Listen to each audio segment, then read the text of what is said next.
Hello students, Avon computer institute में आप सभी लोगों का स्वागत है। आप लोगों ने ओ लेवल के फॉर्म रजिस्टर्ड किए होंगे। मैंने ओ लेवल के रजिस्ट्रेशन करने के फॉर्म का पूरा प्रोसेस आपको बताया हुआ है कि ओ लेवल के फॉर्म को कैसे रजिस्टर्ड करना है और कौन कौन से स्टूडेंट ओ लेवल के फॉर्म को रजिस्टर्ड कर सकते हैं। ओ लेवल रजिस्ट्रेशंस करने के बाद आपका नेक्स्ट स्टेप जो होता है, आज मैं उसके बारे में डिस्कस करने जा रहा हूँ।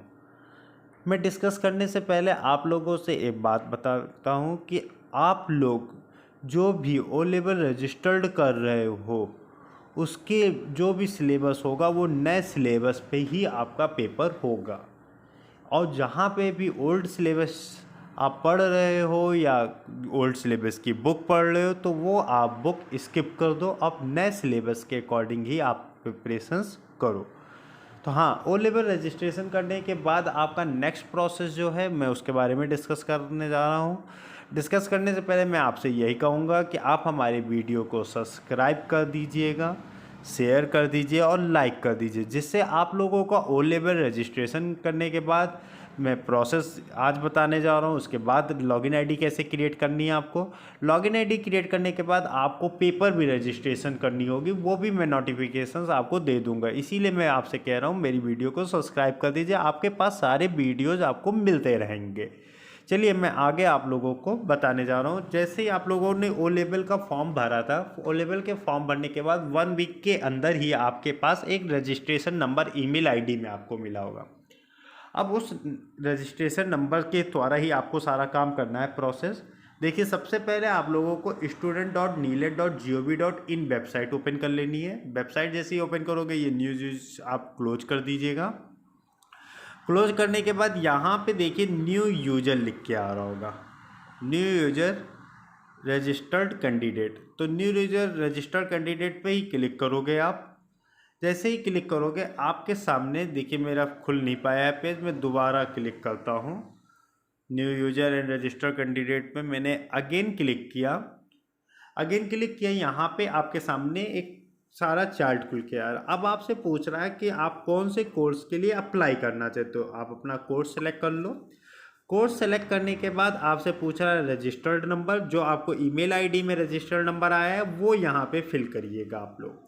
फिर नेम ऑफ कैंडिडेट में आपका कैंडिडेट का नाम फिल करिएगा।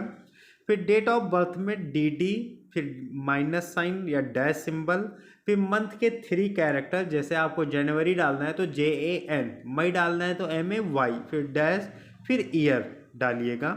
फिर कैप्चर कोड आप फिल करिएगा। कैप्चर कोड की फिल करने के बाद जैसे ही नेक्स्ट पे आप क्लिक करोगे, अब ये पूछेगा आप उस लॉगिन आईडी का पासवर्ड क्या क्रिएट करना चाहते हो।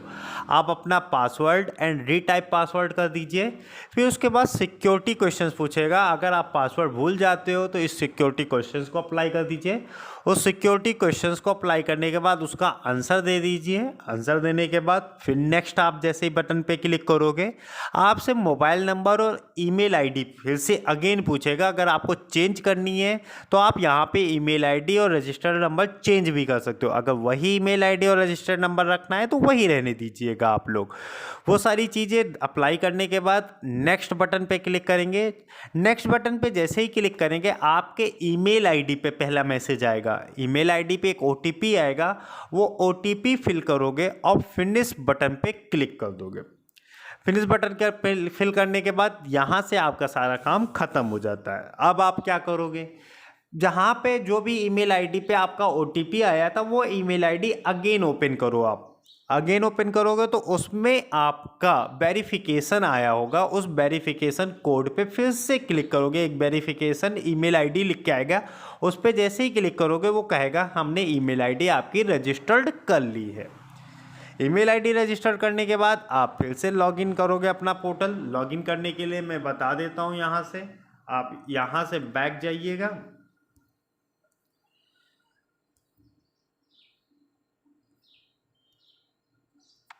यहाँ से हमने बैक गए। बैक जाने के बाद आपने स्टूडेंट और नीलेट, फिर आप यहाँ पे लॉगिन आईडी, यहाँ पे स्टूडेंट ऑफ कैंडिडेट। अगर आप लॉगिन करने के लिए आप कैंडिडेट मतलब आप सेल्फ डायरेक्ट डाल रहे हैं तो कैंडिडेट ले लीजिए, अगर किसी इंस्टीट्यूट की तरफ से डाल रहे हैं तो इंस्टीट्यूट ले लीजिए। तो आप सेल्फ डाल रहे हैं, मैं समझ रहा हूँ आप लोग स्वयं फॉर्म डाल रहे हैं, तो यहाँ से कैंडिडेट ले लीजिएगा। अपना रजिस्टर्ड आईडी जो आपको ने सबसे पहले ईमेल आईडी पे मिली थी वो रजिस्टर्ड आईडी, अब पासवर्ड और कैप्चर कोड आप यहाँ पे डालने के बाद लॉगिन पे क्लिक करिएगा। लॉगिन पे जैसे ही क्लिक करोगे आप, वैसे ही आपसे मोबाइल नंबर रजिस्टर्ड के लिए पूछेगा। मोबाइल नंबर अगर फिर से चेंज करना है आप चेंज कर सकते हो। फिर मोबाइल नंबर पे आपका OTP आएगा, वो OTP जैसे ही फिल करोगे आपका मोबाइल नंबर भी रजिस्टर्ड हो जाएगा। अभी भी आपकी स्टेप कंप्लीट नहीं हुई है। आप अब आगे क्या करोगे, वहाँ पे आपका आ रहा होगा प्रोफाइल्स में आपको अपनी प्रोफाइल को लॉक करना होगा। लॉक करने से पहले मैं आप लोगों से एक बात बताना चाहूँगा, अगर आपने कोई भी चीज़ गलत कर दी है नेम में, फादर नेम में, मदर नेम में, डेट ऑफ बर्थ में, तो आप चेंजेस भी कर सकते हो। वो सारे चेंजेस अगर आपको कोई चेंजेस करने हैं तो चेंजेस कर लो, नहीं तो एक बार आप अपनी हाई स्कूल की मार्कशीट से सारी चीज़ें वेरीफाई ज़रूर कर लो। वेरीफाई करने के बाद आप लॉक कर दो आप अपनी डिटेल्स। कंफर्म लॉक करने के बाद आपकी सारी डिटेल्स लॉक हो जाएंगी। अब आपका ओ लेवल में रजिस्टर्ड आईडी क्रिएट हो गई है। अब रजिस्टर्ड आईडी क्रिएट करने के बाद पेपर रजिस्ट्रेशन की डेट आएगी। जैसे ही पेपर रजिस्ट्रेशन की डेट आएगी मैं आप लोगों को इन्फॉर्म करूंगा। आप उसी डेट में आप अपना पेपर रजिस्टर्ड कर देना। आप लोग रजिस्टर करने से पहले मैं कह रहा हूं कि आप हमारी वीडियो को सब्सक्राइब जरूर कर लीजिएगा, जिससे आपको नोटिफिकेशंस मिलते जाएं। ओके।